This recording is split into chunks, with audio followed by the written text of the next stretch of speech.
Bet we're all ready. I needed that.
I'm telling you, it's true. I heard.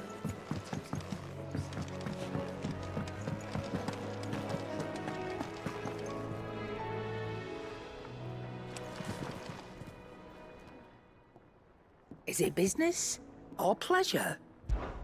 If you're gonna buy something, be quick about it.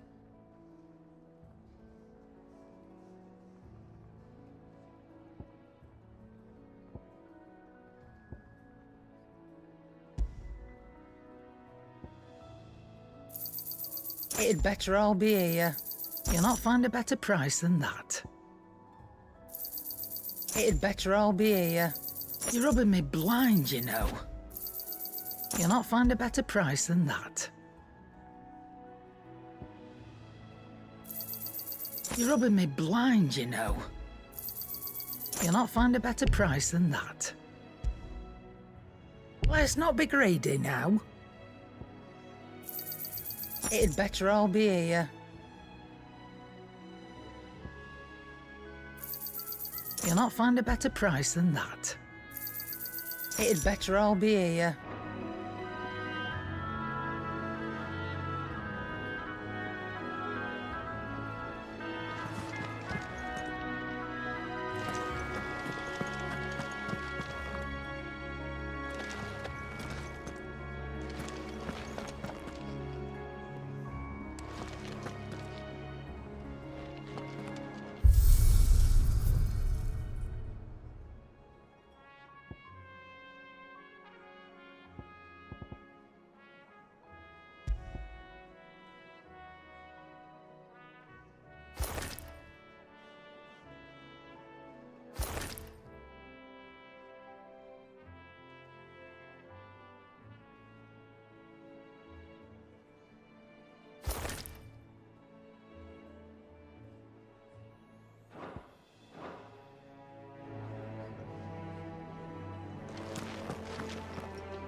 We're seeing troops tonight.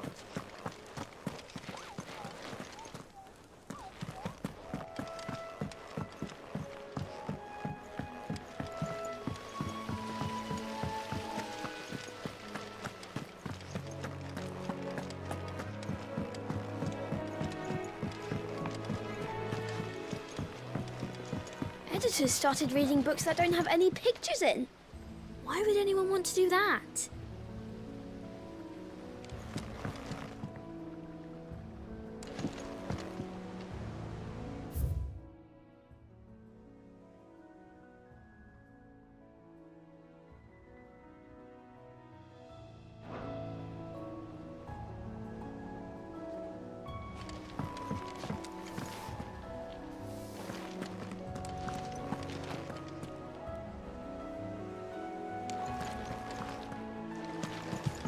hasn't been her usual self lately.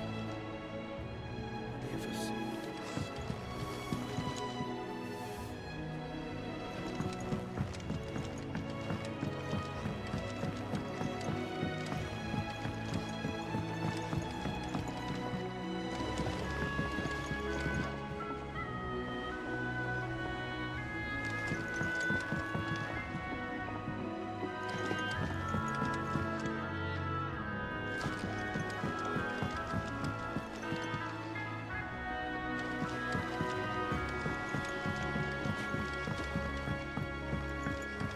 I went up to give some greens to the chocobo, and you know what it...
If I don't come up with something soon.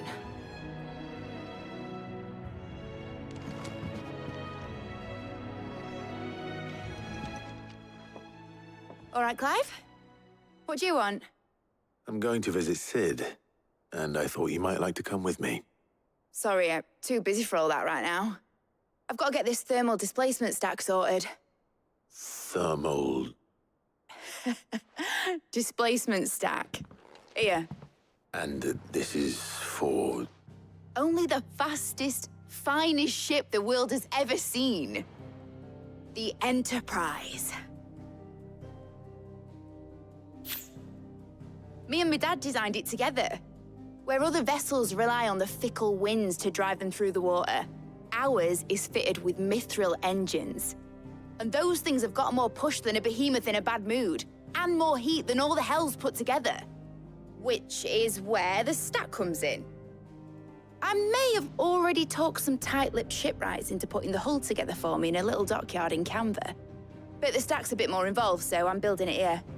Thing is, it's so involved that I'm running behind and it's starting to hold things up over at the shipyard. I'll come and see my dad, though, when I'm done. Whenever that is. Is there anything I can do to help? Good old Clive. I were hoping you'd say that. First things first, I need some parts meching. The stack will be made up of 3 major components. There's the plating, here, that channels hot vapors away from the engine. The helm over the top, that disperses all that heat into the air. And the shielding around the sides. That stops the rest of the ship from going up in flames. A full suit of armor, then. Probably best to take it one piece at a time. Then you'll need to start with the plating. Everything else fits onto it. I've got the designs and the list of materials here. Show these to Blackthorn. He'll know what to do. I can't make head nor tail of them. Luckily, you don't need to.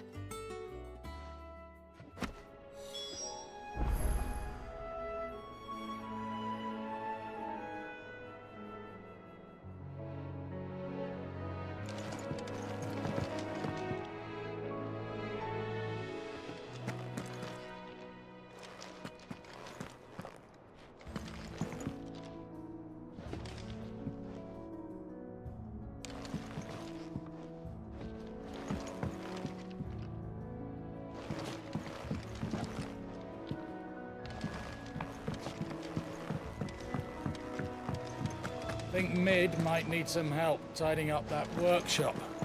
I think Mid might need well-meaning soul.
Blackthorn, can I ask a favor?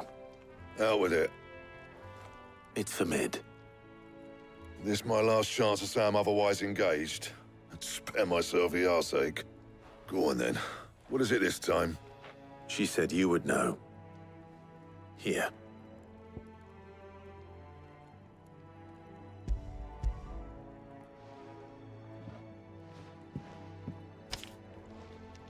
Krieger's teats. Well, I don't know what the hell you'd want this for, but I can make it. Won't be easy, though. And I'll need help. Get Gavin-Otto in here, will you? All right.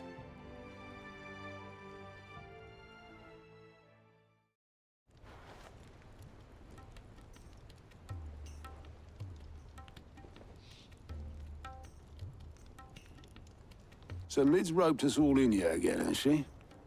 Typical. Still, if that's what it takes to get her to visit Sid's grave, I'll do what I can. And, what is it we need to do, exactly? Take a look at this. It's this plating. The usual sword-grade steel won't work. We need something that can get very hot, very fast, and still keep its shape. That means an alloy. Something that won't break or buckle at the temperatures she's talking about. Which is where you lot come in. I need materials, and I've got my work cut out already. You'll have to fetch them. Now, there's a special kind of sand I'm after that you can only find out in the Valkyrie. Stardust, they call it. As for the rest of the stuff, my usual supply should have it in stock. It just needs buying and bringing back here. Well, we'll get it done quicker if we split up. One of us should probably give you an hand coat in the sand. And the other can go and get the rest from this supplier. Right then. Well, make your minds up who's going where, we can get this over with.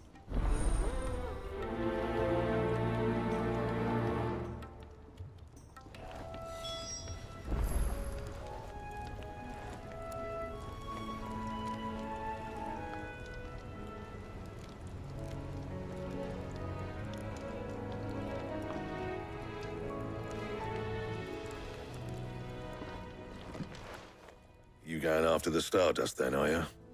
Which one of these two lucky souls is going with you?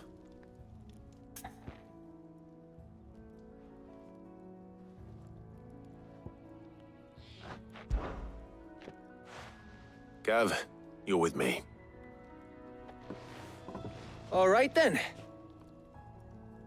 So, where do we find this stardust stuff? There's a river that runs through the southern reaches of the Velcroy. It's the black sand that washes up on its banks that you're after. Southern reaches of the Velcroy, eh? That's down past Dalamil. I'll go and scout the place out. See about hiring us a wagon to bring the stuff back to.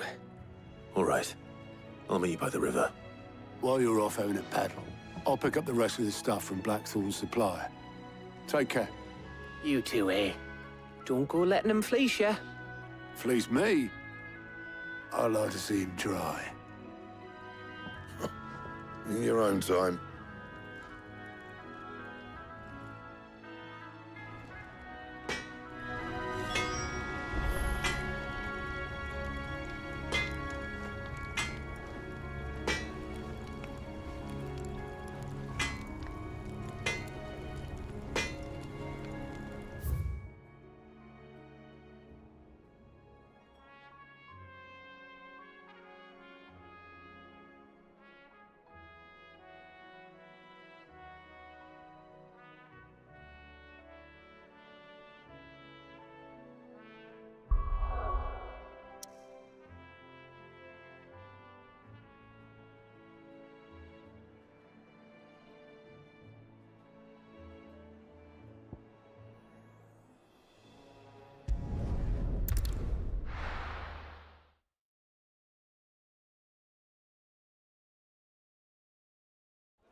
Looks like I found the river.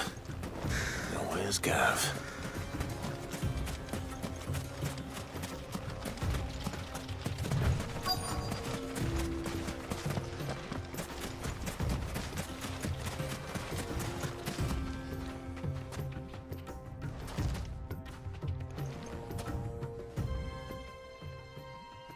Sorry to keep you, Gav. Better late than never. I've had a quick scout about, and I reckon round here's our best bet if we want to grab as much of this stardust stuff as we can. Don't know what Blackthorn's planning to do with it, though. I asked over in Dalamil, and they seem to think it was worthless. But if stardust is what Blackthorn wants, stardust is what he'll get. There's plenty of this stuff lying about, just begging to be bagged. Then let's get bagging, shall we? We shall. Race ya.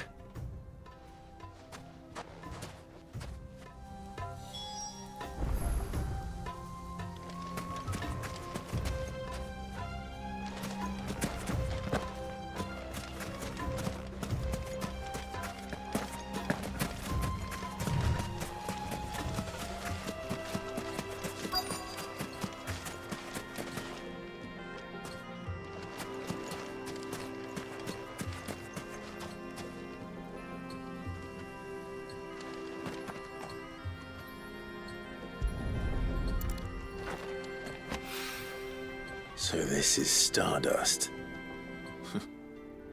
It just looks like black sand to me.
That should be enough for now.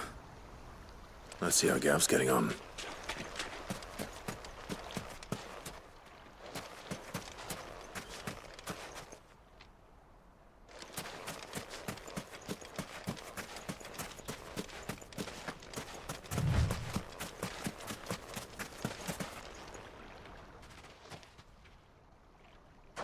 You finished? How much did you get? Enough. I hope.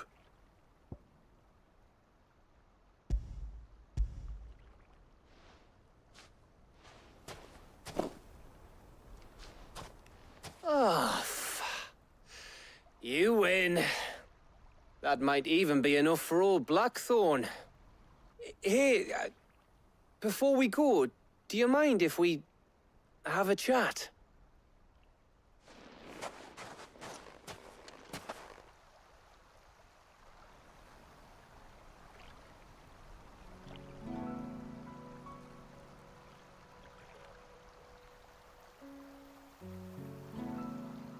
Feels like ages since we had the chance to talk.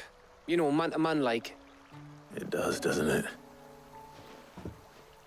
Back when you first took Sid's name, we were talking all the time. Working out what to do in that. There was a lot to work out.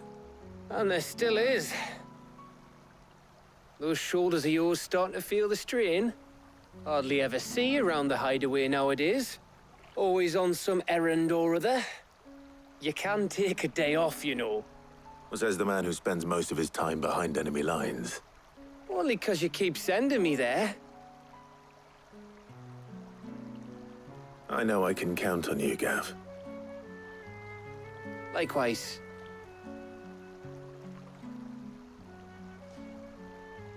So you keep sending me wherever you need to, and I'll keep going. Safe in the knowledge that I have a home to come back to. Thanks to you.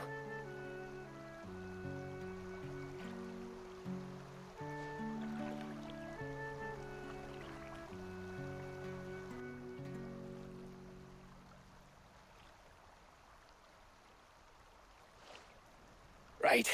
That's enough soppy shite for one day. We'd better get this lot back to Blackthorn before he slings his hammer at someone. You go on ahead. And try to get some rest once you're there. Oh, I plan to. Believe you me. After Blackthorn gets what he needs, of course.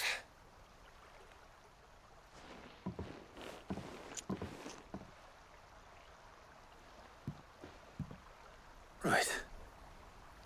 Ready to go home, boy?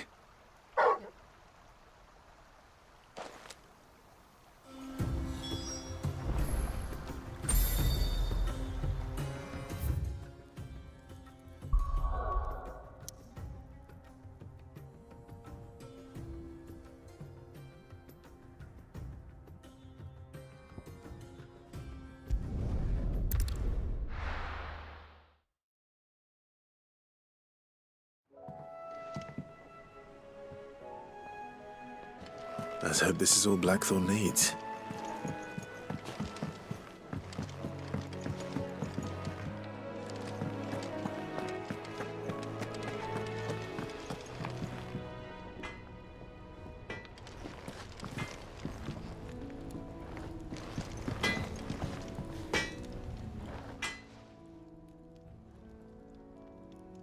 Blackthorn, got everything you need? Yeah. Yeah, I do. Cheers for the stardust. Should be enough to be getting on with. We should go out on maneuvers together more often. You know, it beats sneaking around on your tud all the time. I'll make a start on putting this thermal plating together then. It will take some time, mind. So if you've got other things to be getting on with, I could do without you breathing down my neck. Thank you, Blackthorn. I'll let Mid know construction's underway.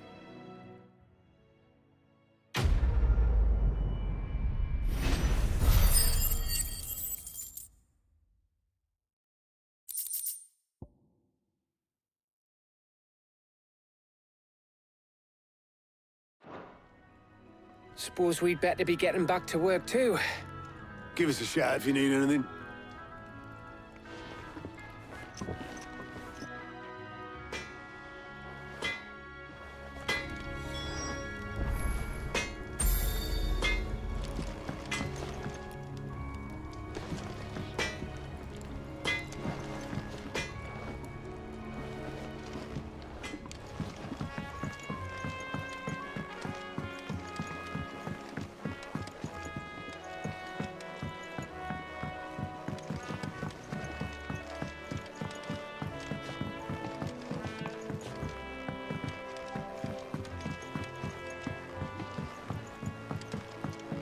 hasn't been her usual self lately. Editors started reading books that don't have any pictures in. Why would anyone want to do that?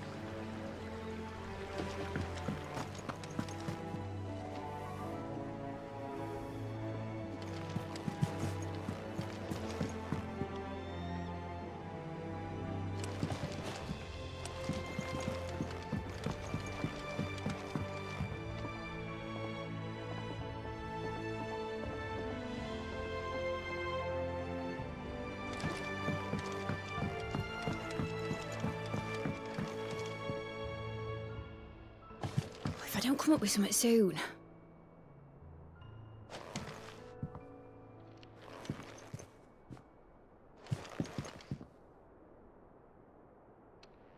You'll be pleased to hear that Blackthorn's started work on the plating. Excellent. 1 down, 2 to go. So, what's next? The helm, of course. For this, we'll be repurposing fallen scrap. Salvage from the ruins? I thought that material was all but impossible to work. Ah, but we don't have to. I'm sorry? Just so happens there's one particular ruin that's broken into exactly the right shape and size pieces for what we need.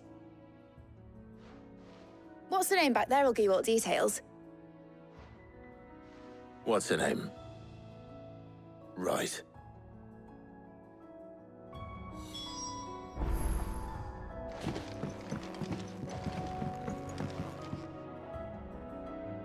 Oh, Sid, is this about the helm?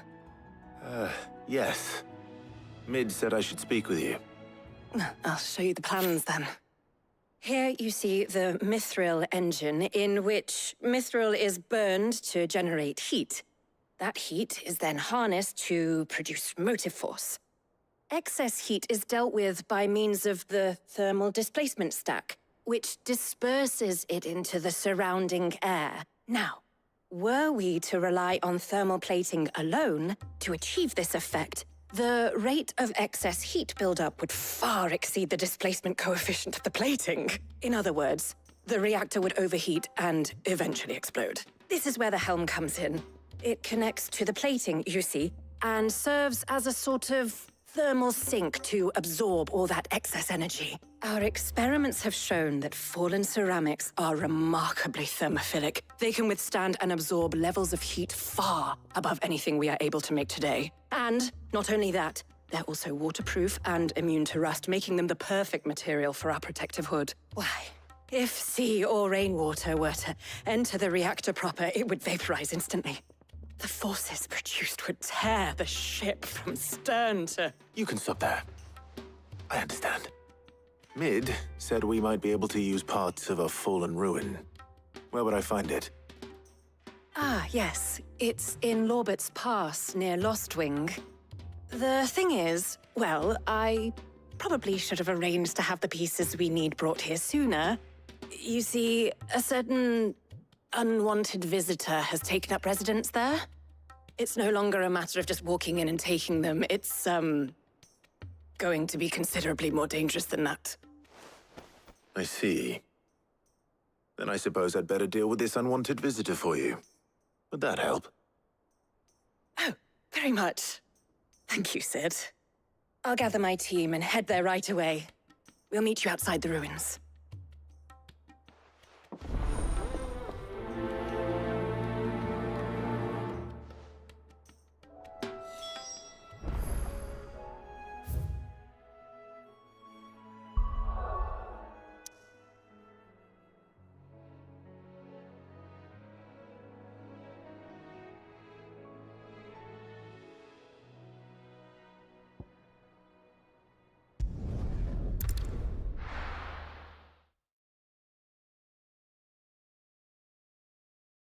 I'll be taking you all to a storehouse in the Bales. Leave anything you don't need behind.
Get him!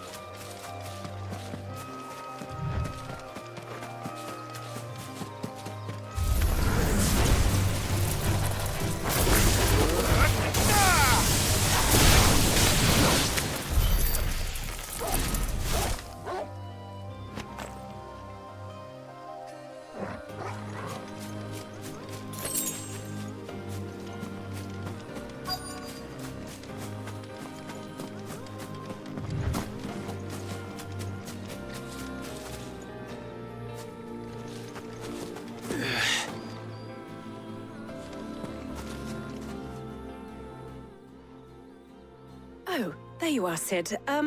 Thanks so much for coming. The, ruins are just over there, as is the creature I told you about, I'd imagine. Would you mind? Of course. I'll be right back.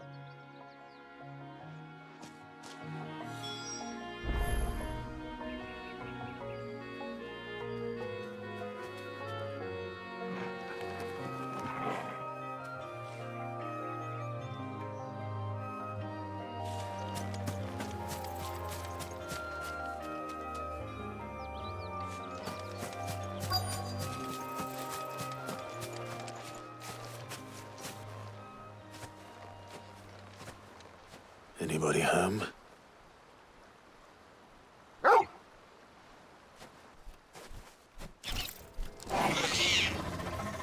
This must be our unwanted visitor. Time to go.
Anybody home?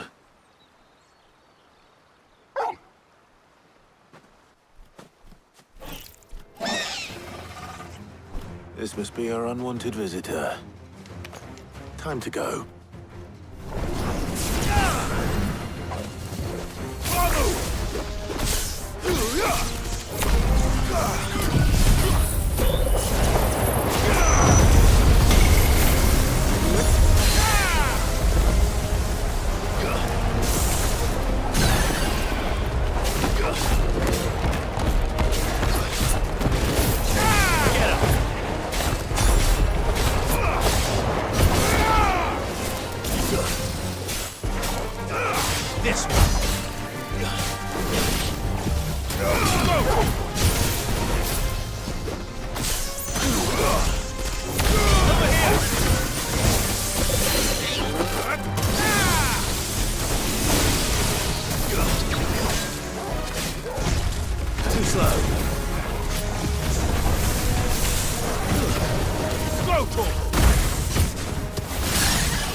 things I do for you, Mid.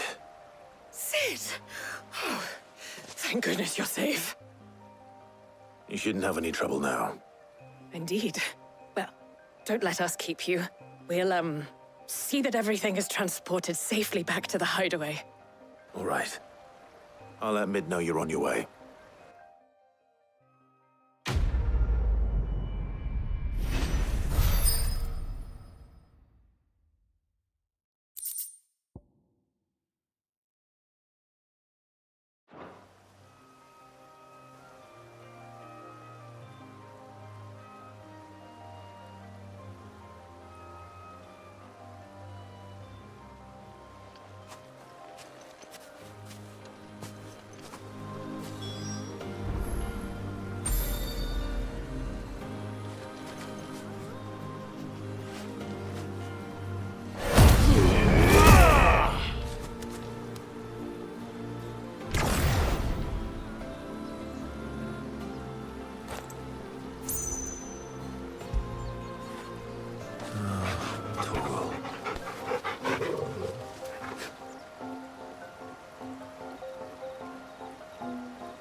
We're seeing troops amassing at every border crossing.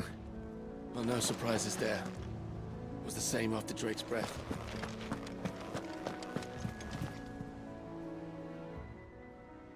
Welcome to the Patron's Whisper.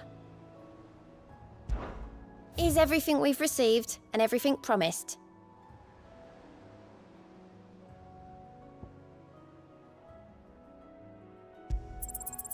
All yours. Best of luck out there, Sid.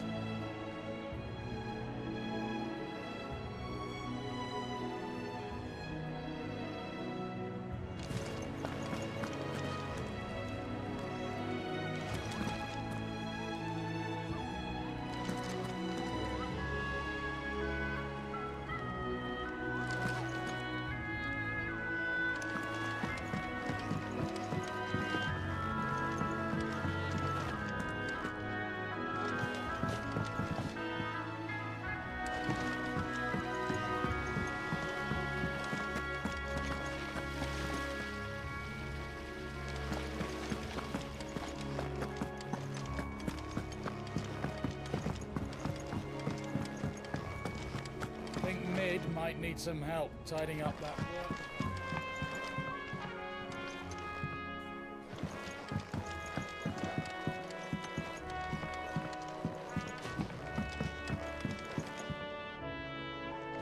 If I don't come up with something soon.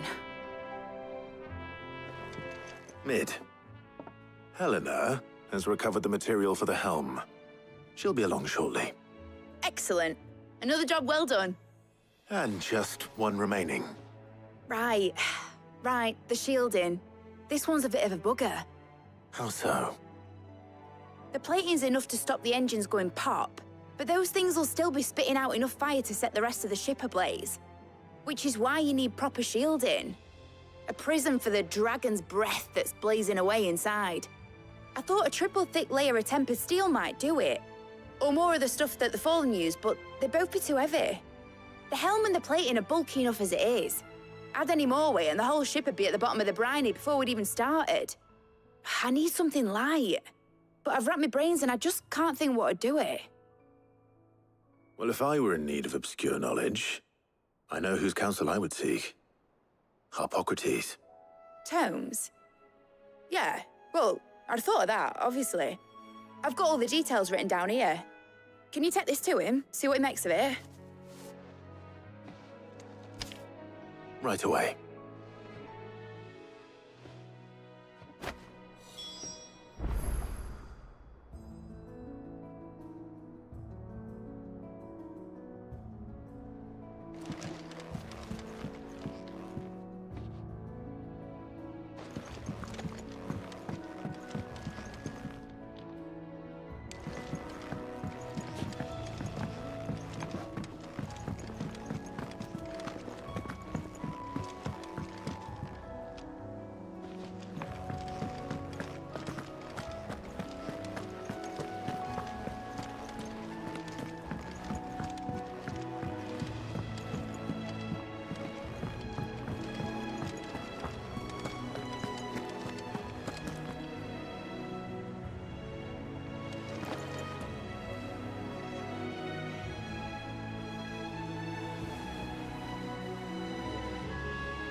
I'm never drinking again.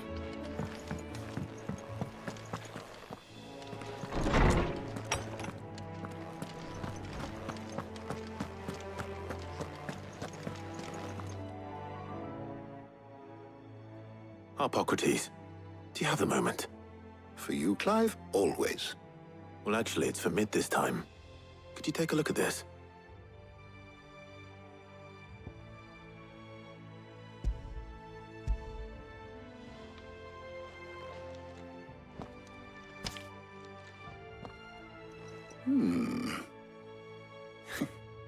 Shielding for a mithril engine? Whatever will that girl think of next?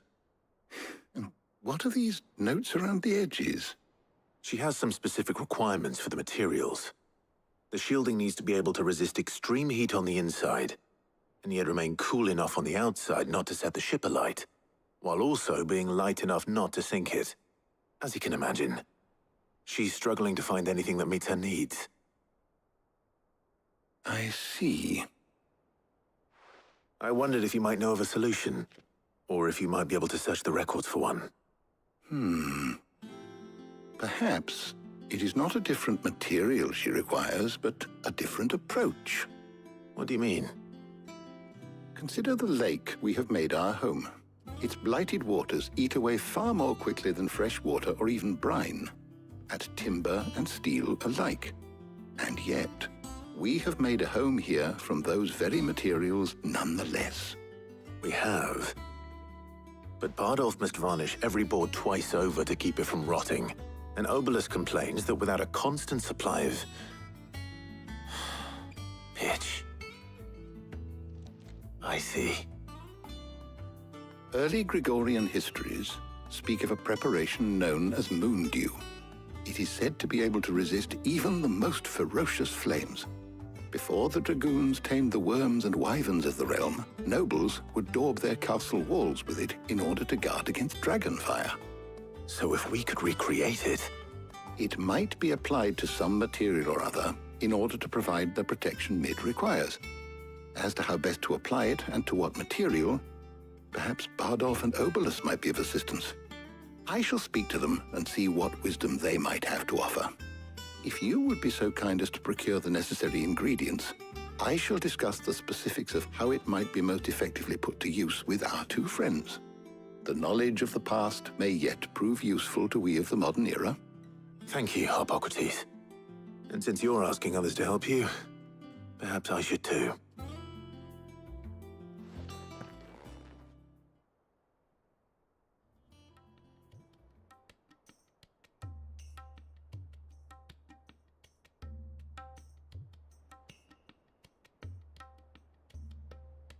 So you need a hand, do you? We do. I'll be heading to market for the ingredients we need. I could do with some help. And some company, too. The other can assist me in researching how best to prepare the shielding itself. Can we count on your aid? Always. Well, if Jill's game. Thank you. I am sure either of these fine young minds would prove indispensable in my research. I leave the decision as to who will go with whom in your capable hands, Clive.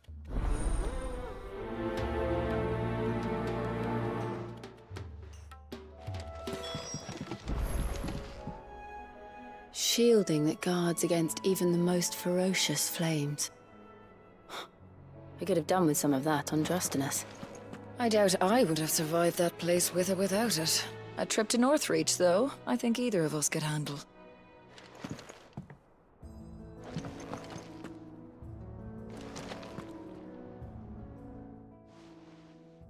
So, Clive, have you made your decision?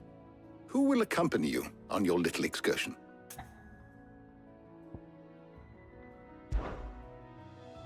Very well. So then, what do we need to find? I have taken the liberty of preparing a list. Here. White chocobo eggs. Pepio nuts. Are you sure this list is right? Everything on here seems very edible. I would have thought the ingredients would be a little more exotic. Though these items may seem mundane, they have potent effects that are rarely exploited, effects for which they were once highly prized. So much so, in fact, that they were harvested almost to extinction, hence moondews having fallen from favor. Now, of course, they can be obtained with ease. You should be able to find everything you need at the market in Northreach. Is that so? I've been meaning to visit Northreach anyway. I'll set out now. Join me there when you're ready. I will. Until then. You two enjoy yourselves. You too, Talia.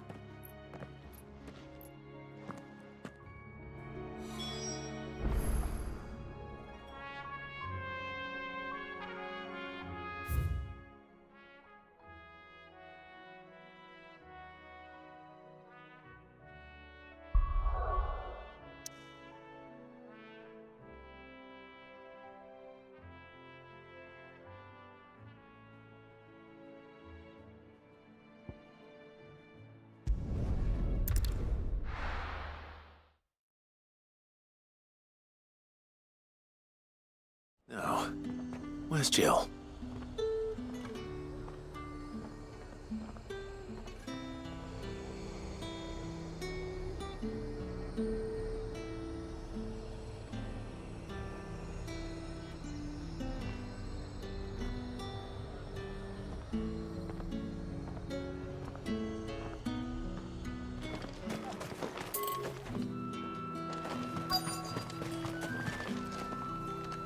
Keep them pilchards nice and chilled. Those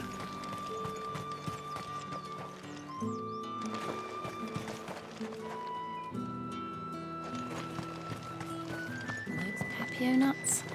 I can never tell.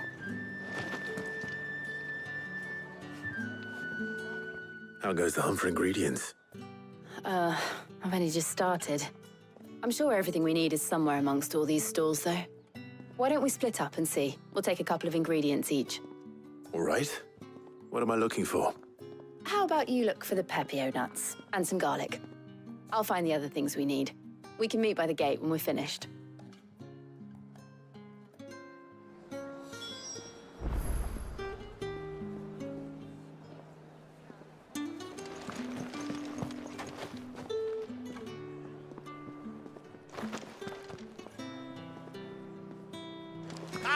You'll not find a... Fresh cuts! Come and get them before they're gone.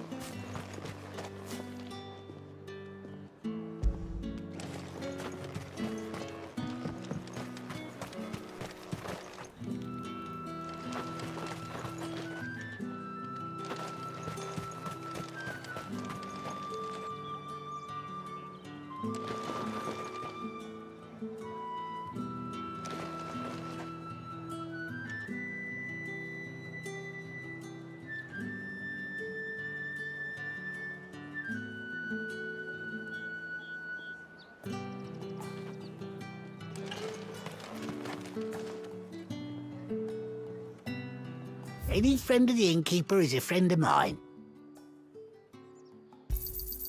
I trust it's all here. You're always welcome here in Lostwing.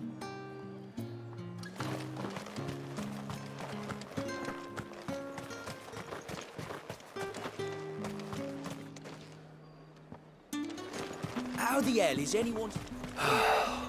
Things would have... Oi, don't touch anything. Go on, take it.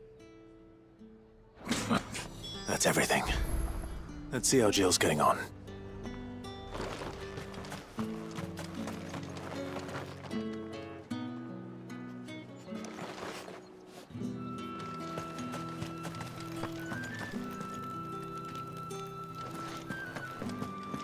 All anyone ever wants. Up! You'll not find...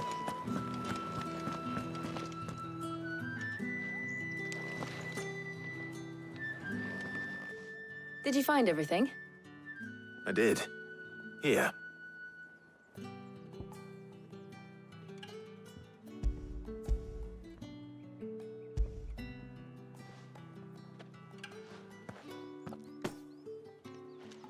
Garlic and pepio nuts. Perfect. Now all that remains is for Harpocrates to somehow turn all this into what Mid needs to keep her engine cool.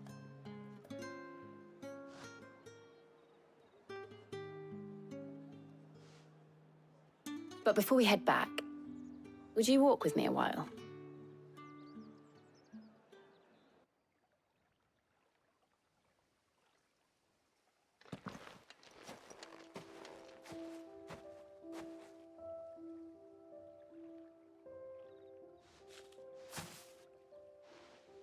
Thank you for asking me to help you today.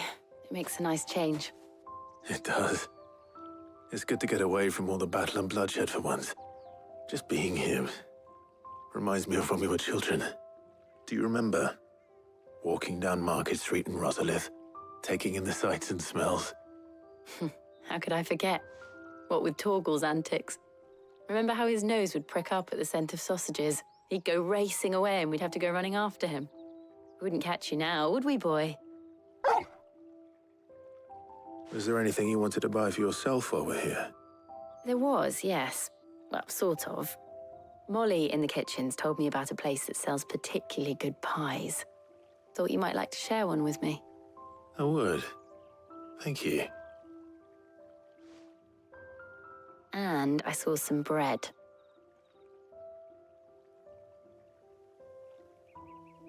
Big white cobs like the baker back in Rosalith used to make. What do you think? I thought we might get some soup to dip it in. But then I tried a slice of the butcher's dry-cured ham and it was just... oh. You all right? Sorry. It's just... you're right. I really do feel like a child again being here with you.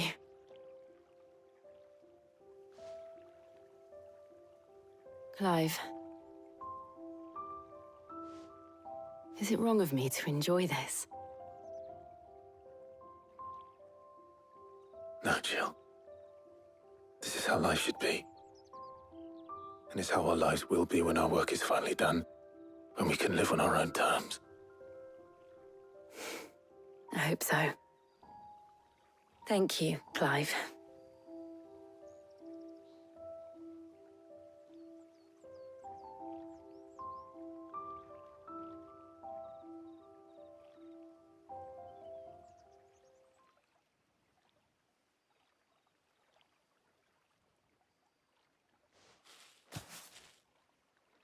Well, I suppose we better be getting back.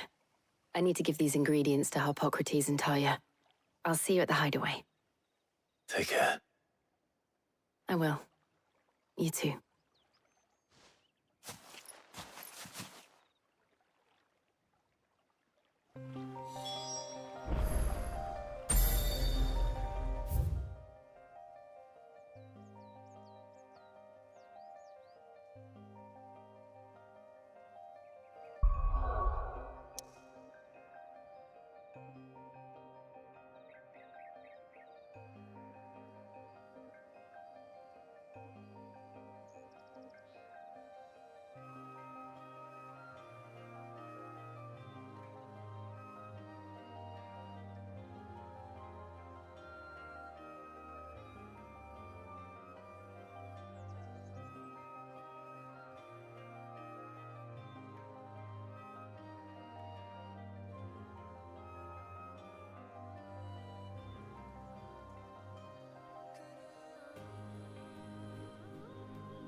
I wonder how Harpocrates is getting on with the moon dew.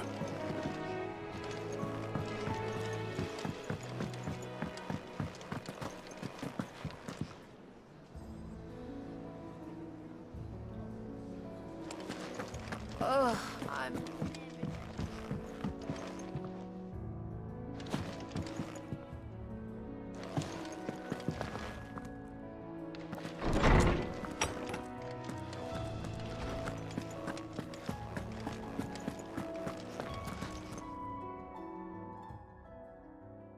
How's work on the shielding progressing, Harpocrates?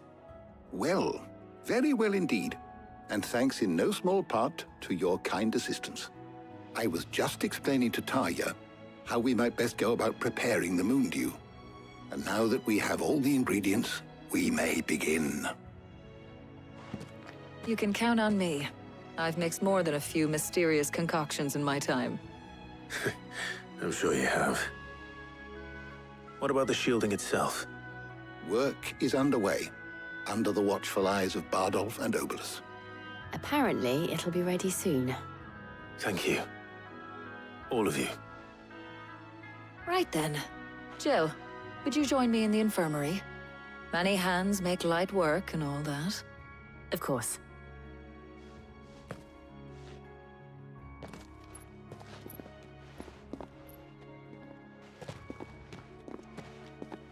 Oh, and Clive, thank you. It was nice, just being with you.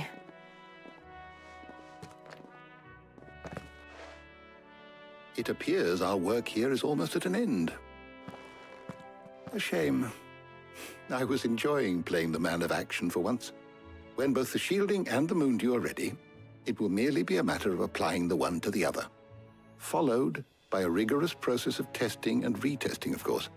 Perhaps someone ought to warn young Mid of that. Leave it to me. Thank you, Harpocrates.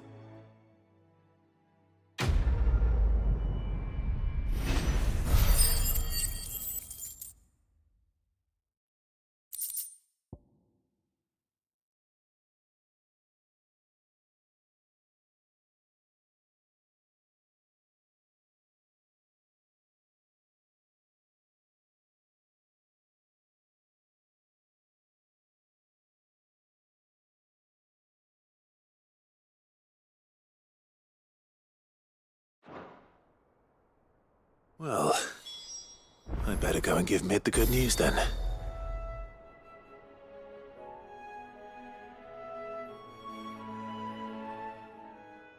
Is there something I might assist you with, Clive? I don't believe you've read this particular chapter before. If you have a question for me, I should be happy to answer it. the door to the shelves shall ever be open.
Editors started reading books that don't have any...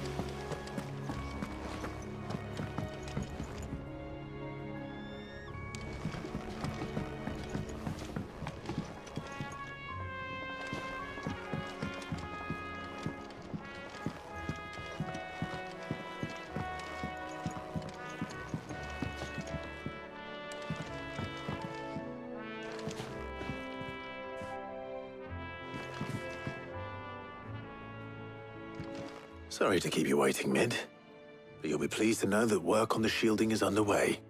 You found something for it? In a manner of speaking, Hippocrates knew of a substance that's highly resistant to heat, a coating that should provide the protection you need. He's supervising the construction and testing of the shielding as we speak. Brilliant! I knew you wouldn't let me down. Don't thank me. I'm just the errand boy. Right then, better start working out how to bolt all these bits together. To the Black Hammer!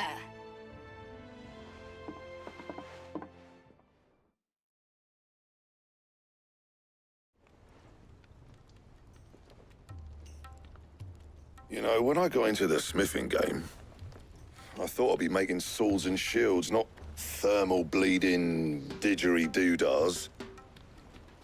Displacement stacks. Same difference. Whatever you call it, I ain't putting it together in here. It's cramped enough as it is. Let's take this outside. Mid, you get all the parts lined up on the deck. I'll take care of the rest. On my way! Oh, and bring me the biggest hammer you can find. This is gonna require some precision walloping.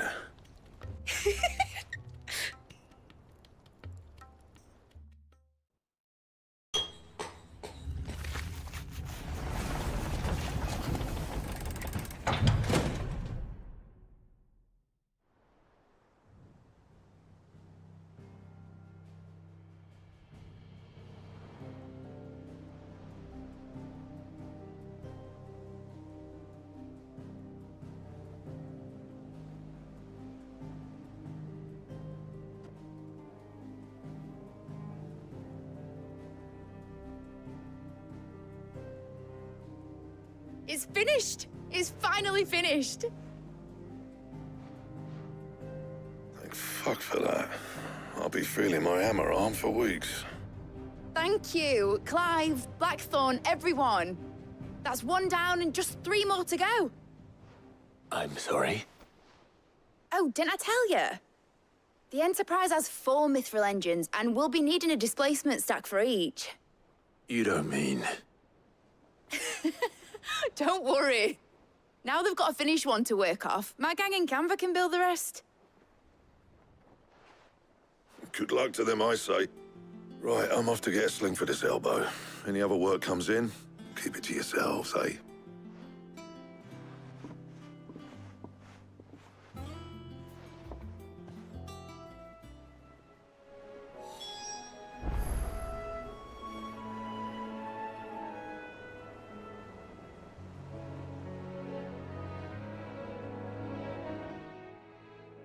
What's the matter?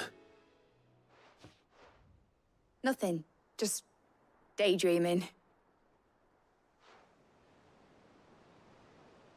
Thinking about the Enterprise sailing off over the horizon to shores unknown, searching for a land untouched by the Blight, just like me and my dad planned.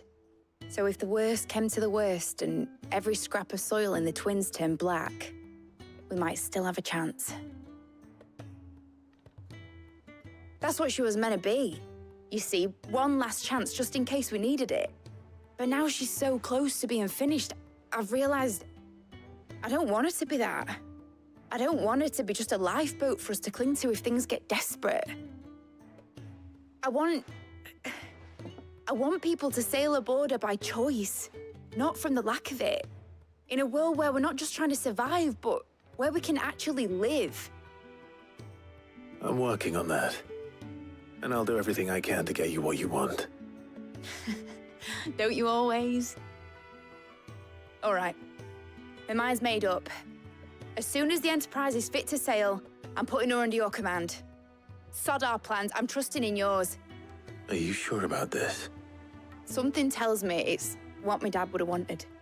He'd be proud of you. You were gonna visit his grave, weren't you? I was. And you can come too now that your little project is finished. Right. There's just one thing I need to finish up first. Won't be a mo. All right. I'll let Otto know you're coming. Meet us in the mess when you're ready. Aye, aye, Captain.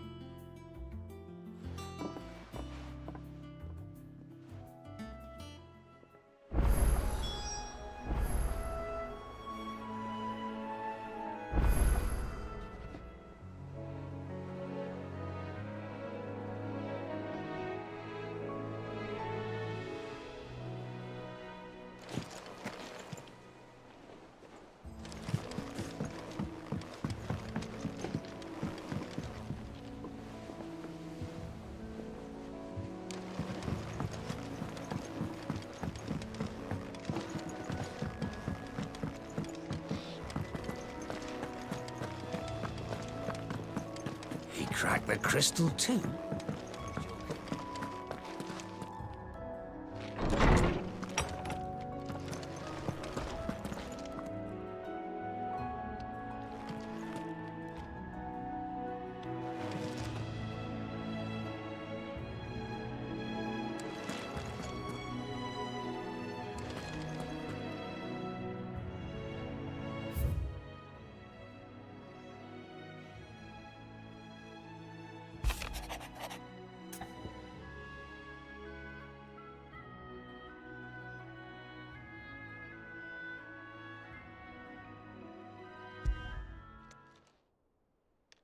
Hopefully it's nothing.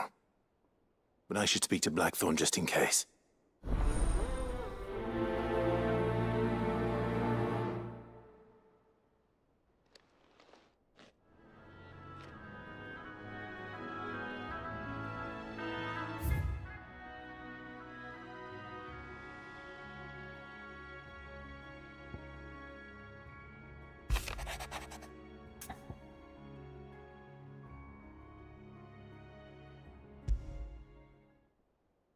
What could be wrong with Torgor? He seemed well enough when I last saw him.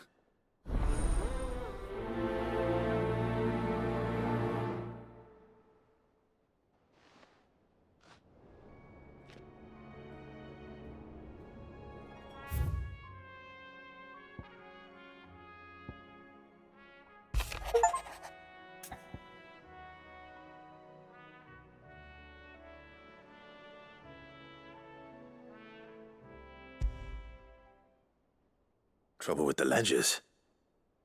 Shouldn't he be asking Otto for help?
I got your note. You think something's wrong with Torgal? So you can read. Congratulations. But I didn't say I were wrong with him. I said something weren't right. He's not been eating me treats. He used to love cracking the bones from Molly's boiled brown, but now he won't so much as look at 'em. Didn't like him. Which is why I'm of a mind that his mind's on something else. You've not been working him too hard, have you? No harder than usual. Is that it, boy? Do you need a rest? What was it you said he was? A frost wolf? That's what the lawsman seems to think. Then maybe this all has something to do with whatever it is that's woken inside him. I suppose things have been different since Rosalith. Perhaps Hippocrates knows something. Instead of everything, you mean? Perhaps.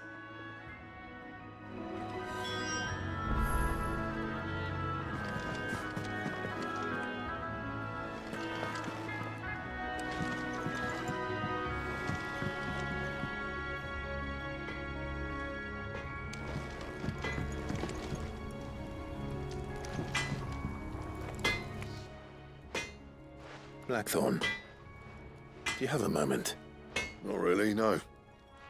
This won't take long.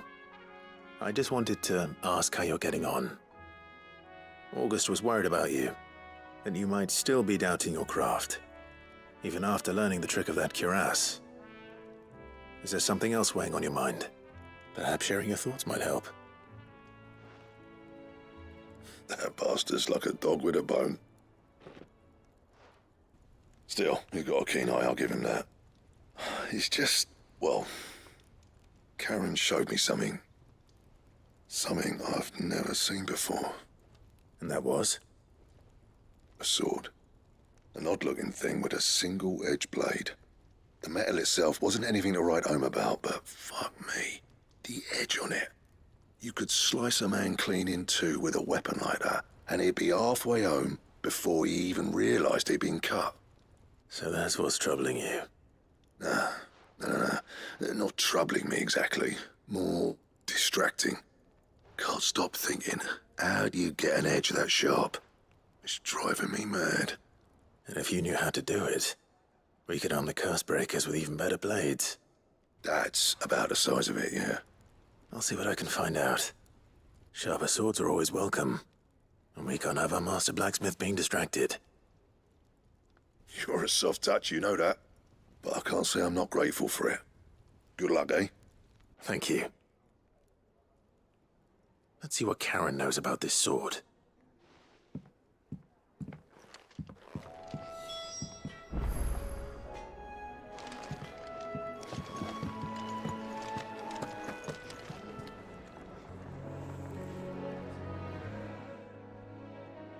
You're looking well, Karen. What do you want? Out with it. I want to know about the sword you showed Blackthorn. Single-edged and extremely sharp. Running around after him again, are you? I suppose I am, yes. But I need to help him find out how to work an edge like that. It's driving him to distraction. Little wonder, I suppose. There's not many like that make it as far as the twins, and those that do go straight into private collections. Which made it nice and easy finding a buyer. Can you tell me who bought it? Where is it now? You think I tell people who my clients are? Suppose you're not likely to go nicking him off me, are you now? Fine. If you stop mooning at me like that. Lord Ignac's the man you want. Dalmekian bloke. Collects weapons and the like. And he's got more money than sense, which is why he's one of my favourite clients. Reckon he'll still be at the inn in Dalamil, where I left him. Thank you, Karen. Oh, and he's a touch eccentric, if you take my meaning. I appreciate the warning.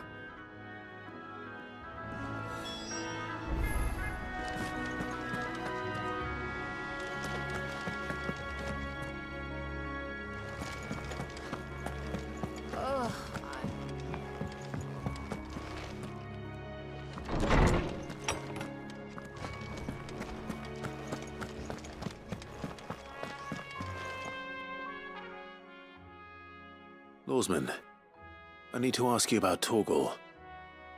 Something's not right with him. He isn't ill, is he? I don't think so. But according to Lady Karen, he seems to have lost his appetite, which is certainly a new development. She says he's hardly been touching his bones of late, and she believes it may have something to do with what happened at Rosalith Castle. I rather think she might be right, though not about his appetite. All canids are instinctively inclined to crack open bones for the rich marrow that resides within, and I see no reason why a frost wolf should be any different. Accordingly, I suspect it is not a lack of appetite that afflicts Torgal, but a surfeit of it. If we assume that his newfound magics require additional nourishment to sustain,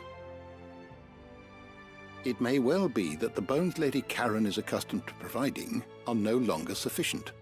Frost wolves, after all, habitually prey upon far larger animals, whose bones may yield altogether different nutrients. As to where one might find a suitable substitute, some antelopes that graze the meadows of eastern Rosaria have been known to grow to a size more than double that of their lesser cousins. I don't recall ever seeing any that large. And little wonder.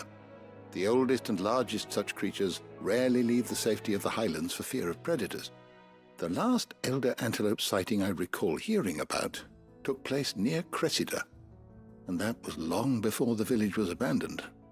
Even so, it seems like a good place to start. Good hunting, Clive.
Is that the same time?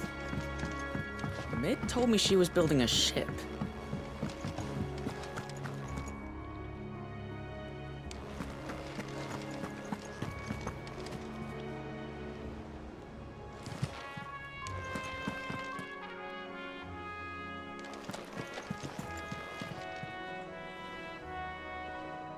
Clive, did you get my letter?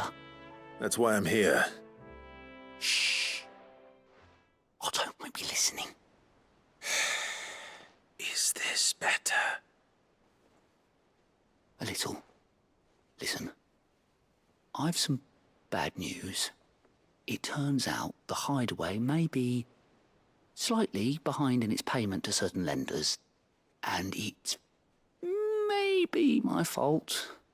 But I swear to the goddess, I thought I had the numbers square. Sadly, that square turned out to be more of a circle. Zero, you might say. I can straighten it out, I swear, but it's gonna take some time, and I'm gonna need help keeping it from Otto. Bit late for that, I'd say. There you are! What a surprise! So let me get this straight. You forget to pay our lenders what they're due, and instead of coming straight to me, you get Clive to come to you. And I hope he'll dig you out of the hole you've dug for yourself. Clive, the man in charge of the place you've been cheerfully trying to bankrupt. And you thought this was a cunning plan. Why? Well, who needs paying? Oh, just Martha. And the dame. And, well, Lady Karen. But only 500 talents. We owe 3 of our most trusted friends 5 million gil. Each. 5 million each. they lent us the bulk of the money we used to rebuild the hideaway, you see, and, well, I must have made some sort of oversight. Those ledgers were my responsibility, and it was my decision to entrust them to you. This is my fault. Do we have that much to hand? I can always ask my uncle. No, we don't. And no, you won't. We've lightened Lord Rosfield's purse enough. After the king's ransom we had off him, he deserves better than to see our begging bowl. Besides, we'll need to learn to stand on our own if we're going to make this work. All right. But that doesn't mean you have to shoulder the burden yourself. Is there anything I can do to help? There might be. How'd you fancy taking these to Martha and the dame? Rocks. Rocks, he says. Worth 1,000 talents apiece, these are. A little something Sid and I set aside for when times got lean. And I reckon 15 million in overdue debt probably qualifies. I just hope our associates' eyes are a bit more discerning than yours. I'm sure there will be. Should be me making the rounds, really. But you know how it is with this place. Orders to bark, arses to wipe and all that. I know. Which is why I don't mind going in your place. Go. Do you know why I only gave Master Clive here 2 star rubies? Because you'd rather Lady Karen killed me. Because I'd rather Lady Karen killed you. Yes. Well, I suppose this is goodbye then. Don't worry. I'm sure Karen will understand. Really? Do you think so? No, I don't.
Mid might need some help tidying up that workshop.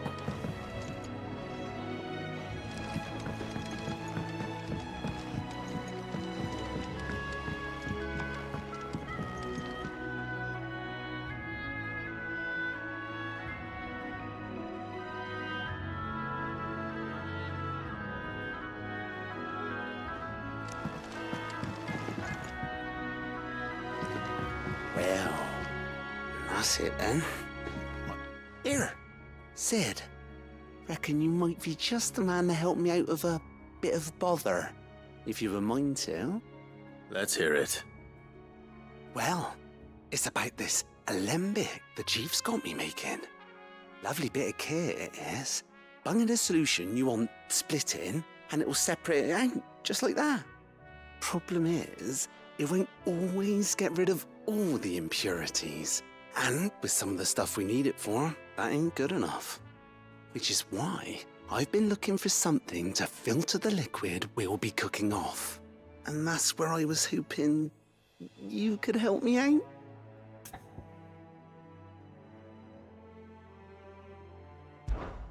I imagine Ty could get some use out of this alembic too. Distilling medicines and the like. All right. Why not? Proper job! So what exactly do you need for this filter? Nothing but bomb ash'll do, says the chief. Gave me a sample she'd obtained from the university stores. Couldn't believe my eyes.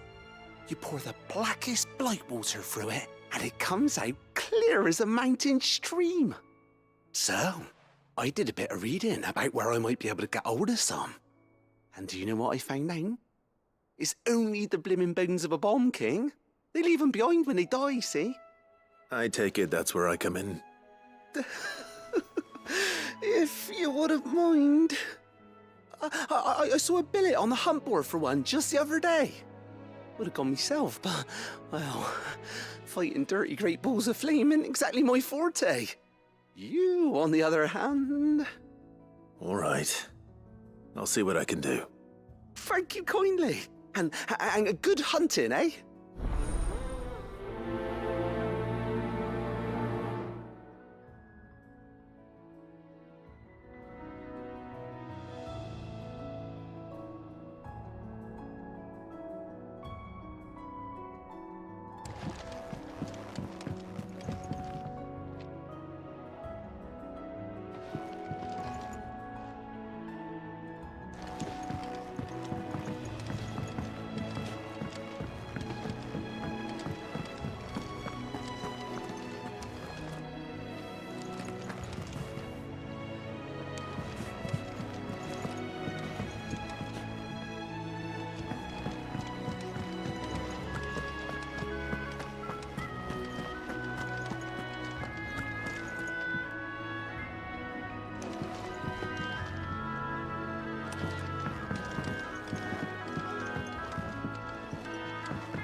Let's talk.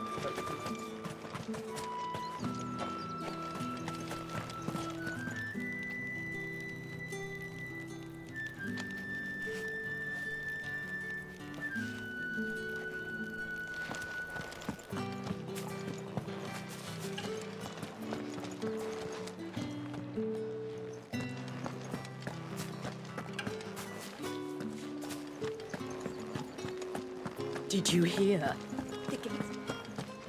I want...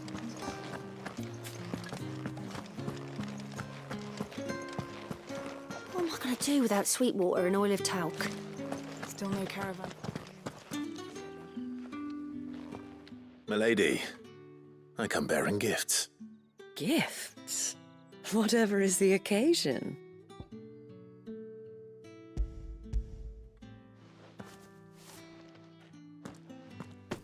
Oh my.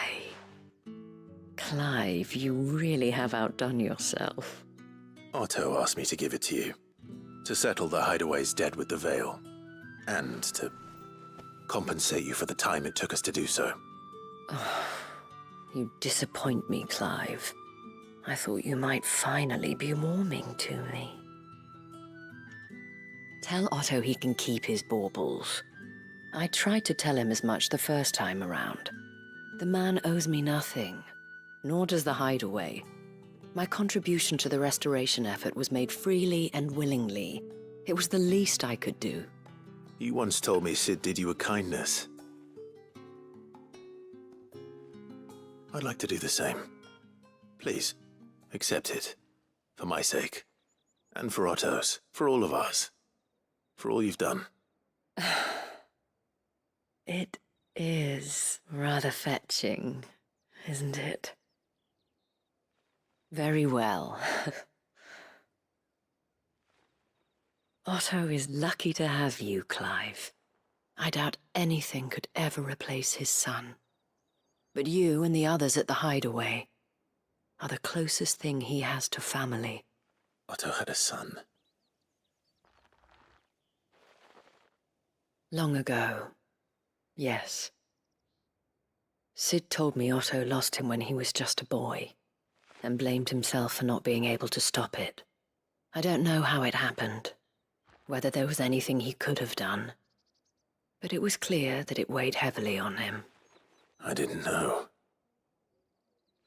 How could you have? I doubt anyone did. Besides Sid, I've never met a man more keen to bear his sorrows in stoic silence. An ill habit, given that both have always been surrounded by friends desperate to help them. I'm beginning to see that.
decent.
Greetings, Your Majesty.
Why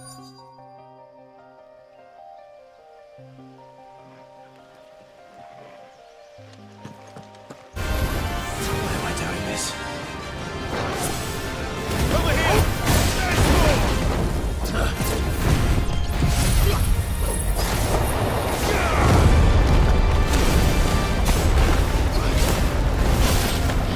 This one.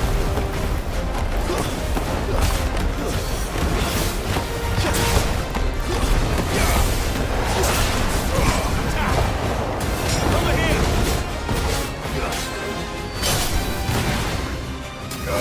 This one.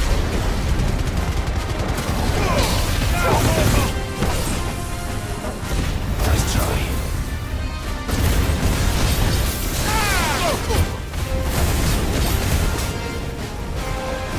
Too slow.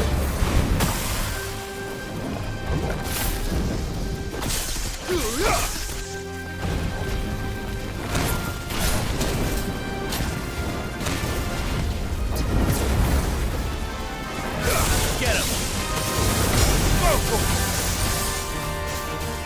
This one. Attack! Over here!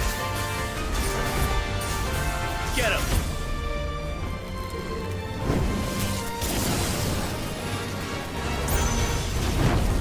Nice try.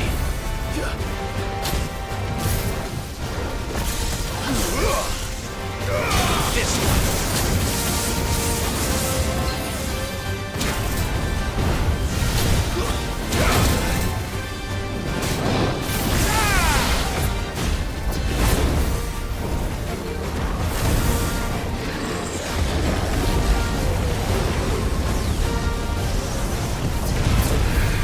Nice try. Too slow.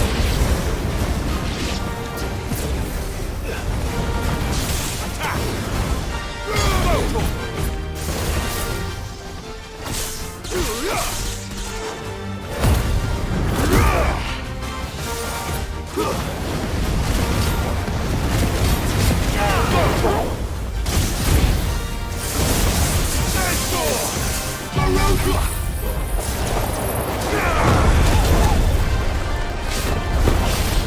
Over here!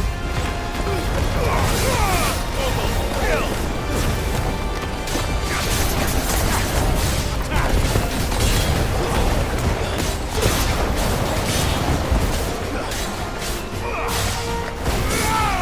Get him!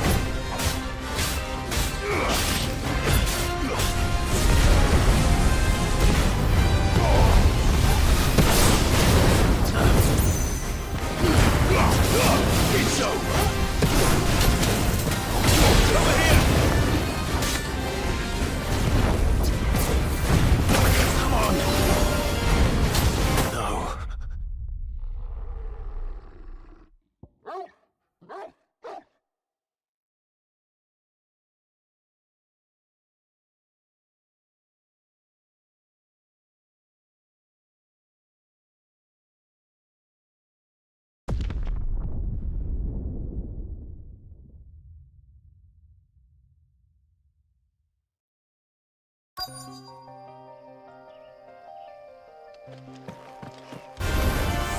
Nothing.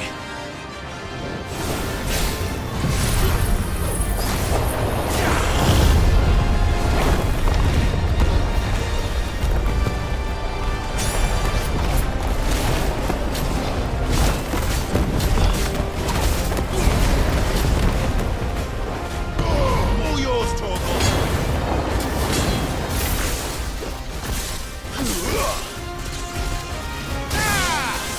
This one.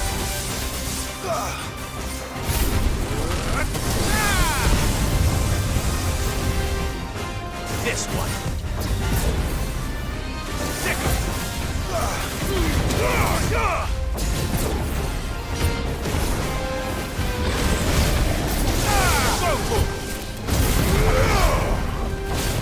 Nice try.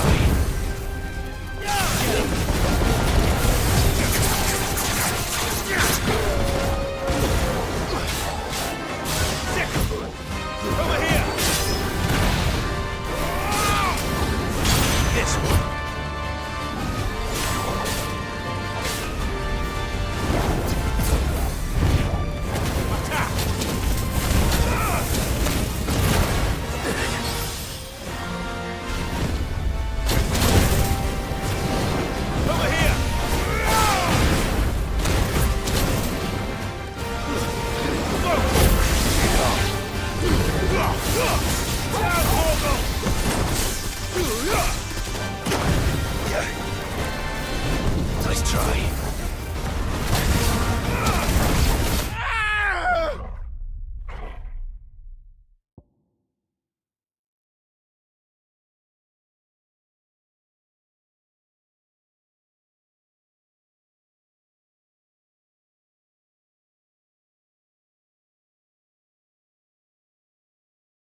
Why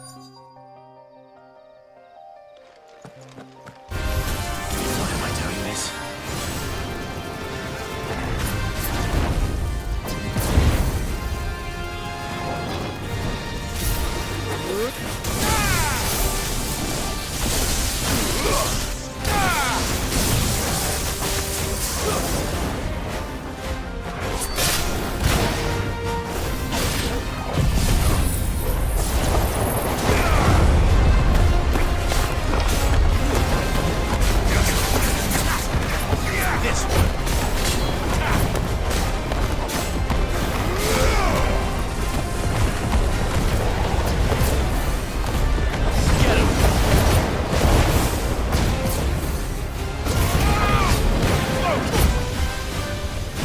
Too slow.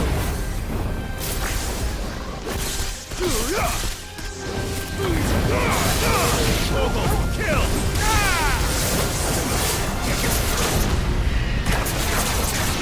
Get him! Sick!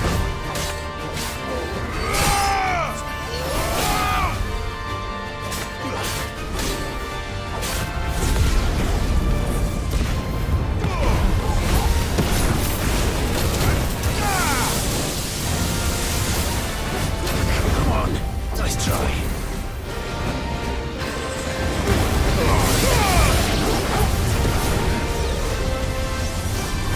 Too slow.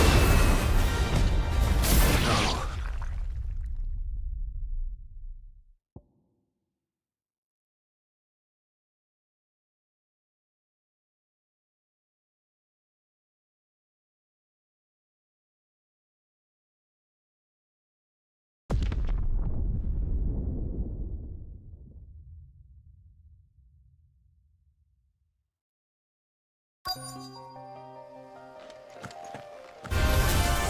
Nothing.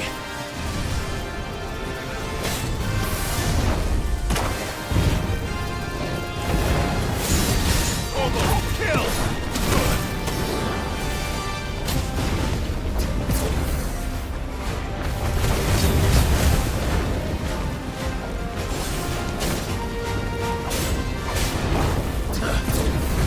Nice try.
Your reign is over.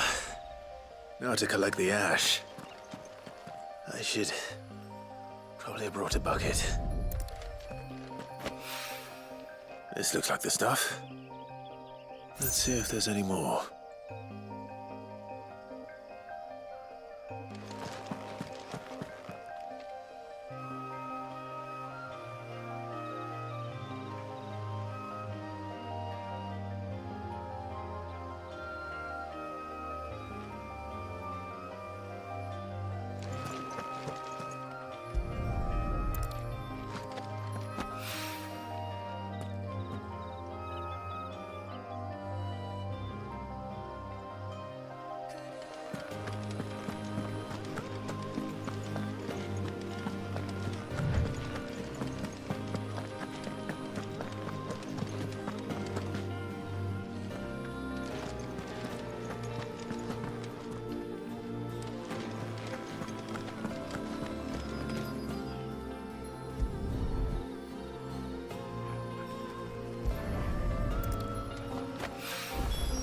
That should do it.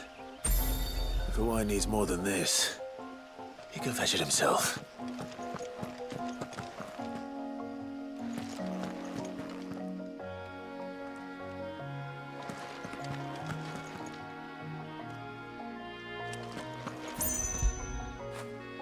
All right, boy.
People take notice of wealthy men.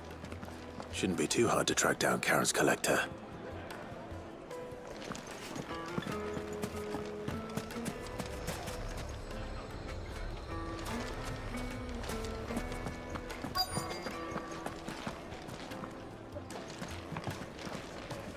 They're saying Drake's fang is gone. Oh, Mother Crystal, John. What are we going to do? Back again, are you?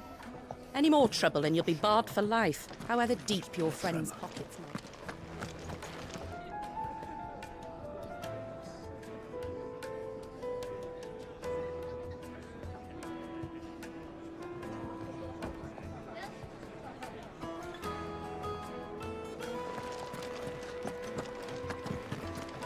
Here, you. Listen, I've got this theory. The fallen, I don't think they all fell. Some of them are still living among us. You could be one of them. I could be one of them.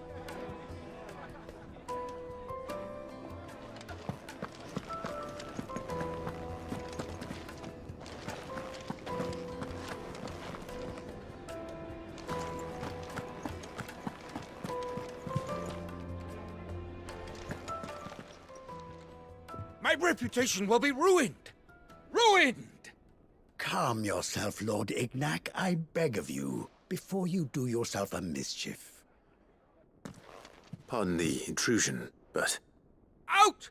Get out! I paid for these rooms so I wouldn't be disturbed. Leave me be!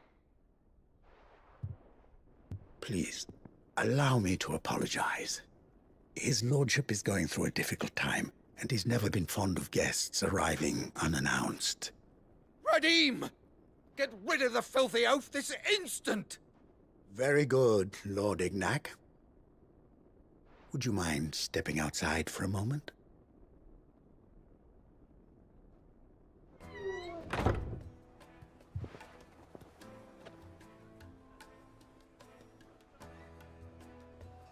I'm sorry if I've caused you any trouble. That? Oh, no. That's just how his lordship is. Though the morning's events have left him somewhat fractious. He has been dispossessed of his luggage, you see. The thieves also made away with a considerable amount of coin. Coin the innkeeper will soon be keen to collect. I don't suppose a certain blade was among the stolen items. A single-edged sword. It was purchased from a merchant friend of mine. Ah, you know Lady Karen. Yes, I'm afraid it was. Then I'll retrieve Lord Ignac's luggage. But I have one condition. You have but to state it. You are welcome to anything that is within my power to grant. I want an audience with Lord Ignac. A few minutes should be enough. Then I'll be on my way. A condition I would be a fool to refuse. Of course, you shall have your audience. I don't suppose you saw where the thieves went? I did not, no. Though some discreet inquiries made on his lordship's behalf mean that I know where you might find them. The bandit's bed. Every ill-gotten coin in Dalamil is said to pass through that disreputable corner of the Valcroy. And that's where I'm heading. I shall speak to Lord Ignac in your absence, and arrange for an audience upon your triumphant return. That will be very kind of you. Farewell, and best of luck.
Sick 'em!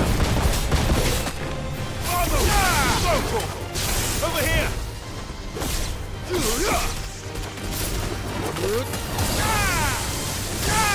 Sick 'em! This one! Attack!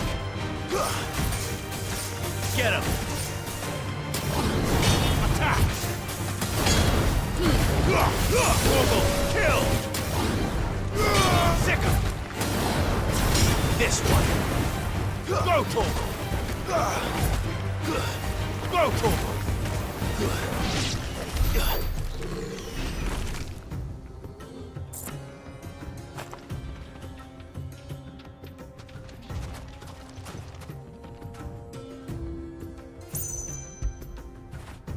Get it, boy!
Got company!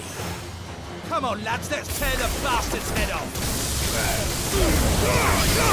Round Torgal!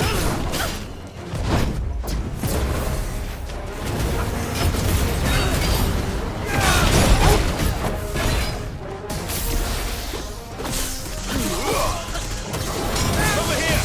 Wait!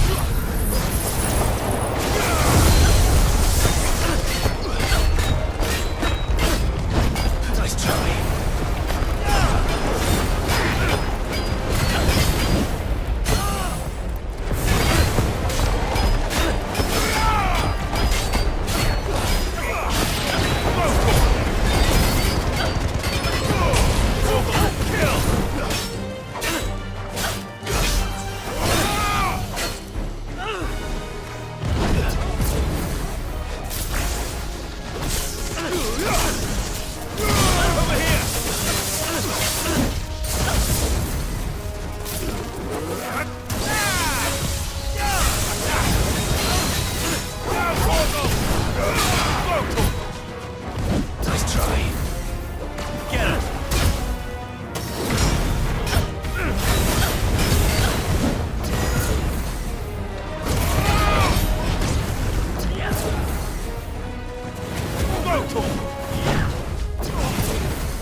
Finished!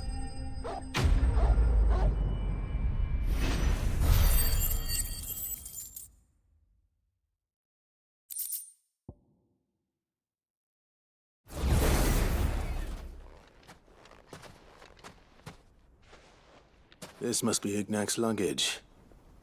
Nothing seems to be damaged. All right. Let's get it back to Dalamel.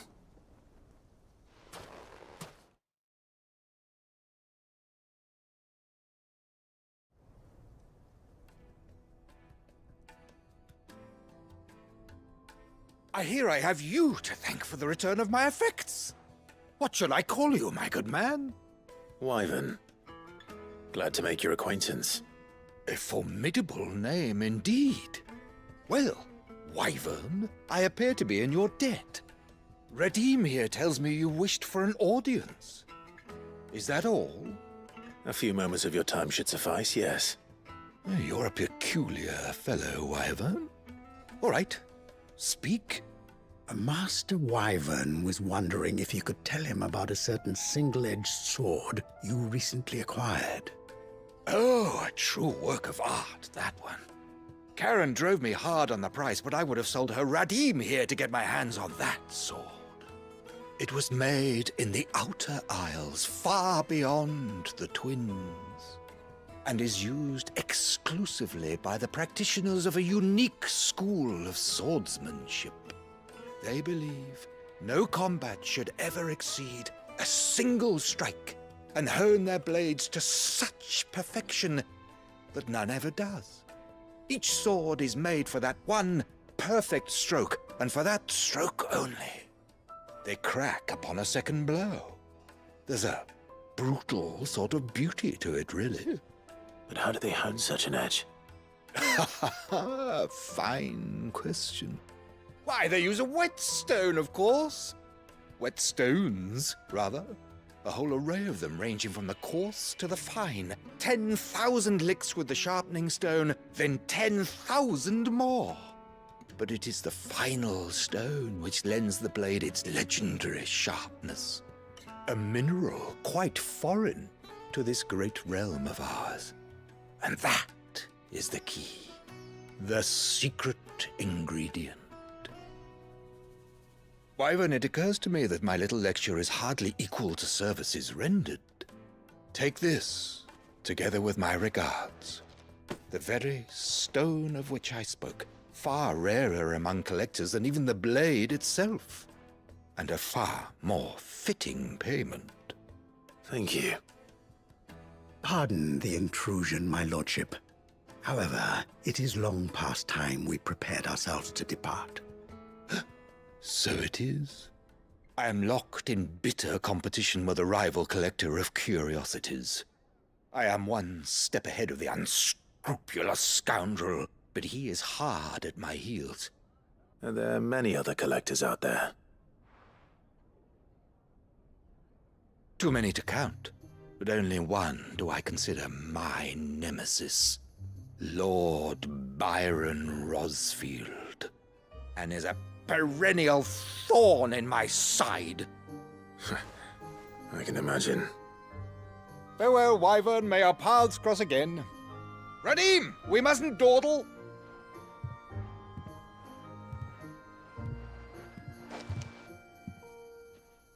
I think his lordship is rather taken with you, Master Wyvern. Thank you again for your assistance. Coming, my lordship. I'll be right there.